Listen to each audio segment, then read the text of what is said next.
La nuit tombe, et avec elle, un silence étrange s'installe. Vous connaissez cette sensation? Quand tout semble normal, mais que quelque chose, un détail infime, cloche. Pour elle, ce soir, ce sentiment est partout. Ça a commencé avec sa tasse de café. Froide. Le bruit qu'elle a fait en la reposant sur la table a résonné dans la pièce, un écho beaucoup trop fort, presque agressif. Puis, son regard s'est posé sur sa montre. Les aiguilles figées. Minuit. Comme si le temps lui-même avait décidé de faire une pause, de la laisser seule dans cette heure suspendue. Elle a attrapé son téléphone, un réflexe. Mais l'écran est resté noir. Pas une notification, pas une lueur. Juste un vide qui a duré 1 seconde, 2 secondes de trop, avant de finalement s'allumer.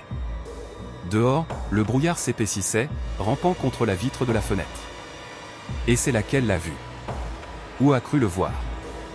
Une forme, un visage qui se dessinait dans la brume, une présence fugace qui a disparu aussi vite qu'elle était apparue.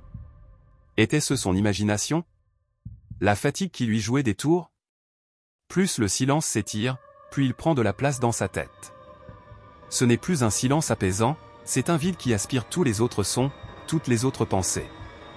Et dans ce vide, des souvenirs qu'elle croyait enfouis remontent à la surface, comme des bulles troubles dans une eau stagnante.